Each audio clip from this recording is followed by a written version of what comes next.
Business Unity South Africa is one of the organizations calling for the Rage Festival not to go ahead. Busa is also calling for the country to increase the daily vaccination rate. Let's hear from Stavros Nicolaou, member of the steering committee at Busa. Thank you so much for your time, Stavros. We appreciate it. I think let's just start off with your calling for the Rage Festival to be cancelled.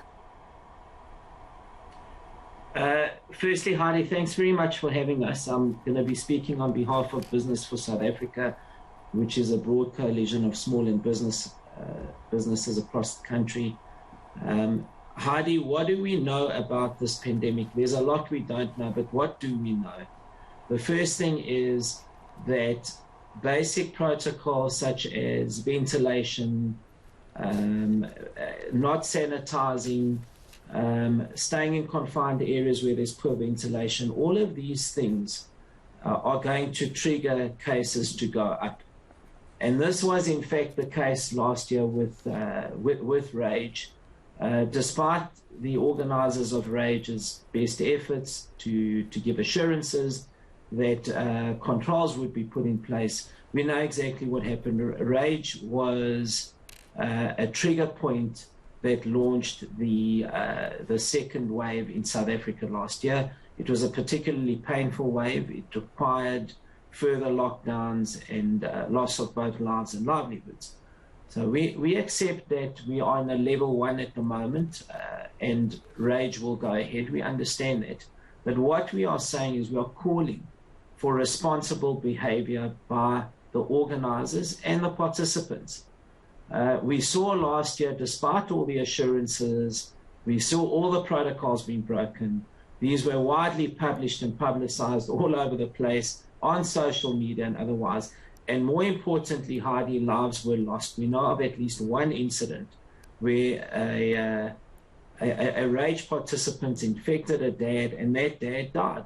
We cannot allow that to continue this year round. So what are we calling for? We are calling for the organizers to behave responsibly, even if it means taking difficult and tough decisions in doing so.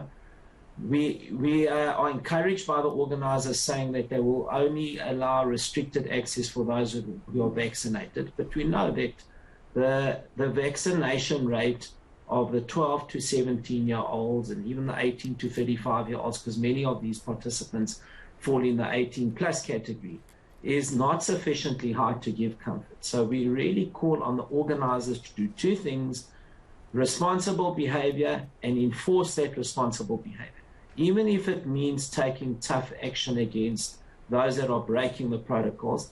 And secondly, please be vigilant around those that are not vaccinated and arrive unvaccinated. We know vaccines save lives. We know vaccines reduce transmissibility by between 50 and 60%. Is very compelling evidence to only admit those that are vaccinated into these facilities when protocols are adhered to, Heidi. Sure, and we've actually gotten a response from the organizers of Rage who've indicated that they rely on information and guidelines and mandates from government. They're also saying strictly no vaccine, no entry, and all attendees and staff must be vaccinated, and also 2 rapid antigen tests during the festival for guests and staff on the first day of arrival and the 3rd day of attendance. But we do know that we live in a digital world. There's a lot of fake certificates that have been reported. How important is it for government to possibly consider, Stavros, mandatory vaccines, especially for places like festivals, like these mass gatherings, concerts, and etc., because of what this festival did last year, December, that drove our second wave? Heidi, it is exceedingly important for our government to start doing what other countries have done around the world. So let me cite 2 examples: Kenya and France. So I'm citing a European and an African country. Both of those countries have gone with restricted access. In other words, you need vaccination visas to access public services. So, and things like jumping onto a plane, a train, or a bus require you to be vaccinated. Now, we know those are highly effective measures.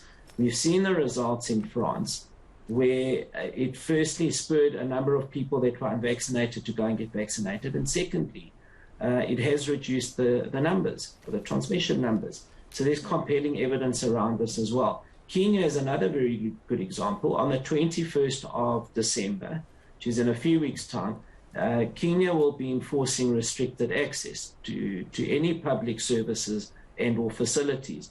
These are effective measures, and we are, again, as Business for South Africa, calling on our government to look towards restricted access for those who are unvaccinated. Sure. Sorry, Stavros, we're just running out of time. I just have one last question. Seeing what happened in the last 2 to 3 days and how the globe has reacted to South Africa and other parts of the African continent because of this Omicron variant, what are your expectations from the president, especially because we are seeing many stranded South Africans not being able to leave the country or get back into the country because of how the world has treated us?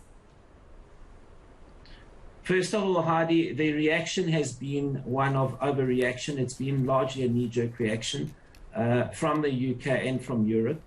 There's now emerging evidence that the Omicron variant existed in Europe a few days ago. It's not a new phenomenon that suddenly emanated out of our country. There's compelling evidence to prove so.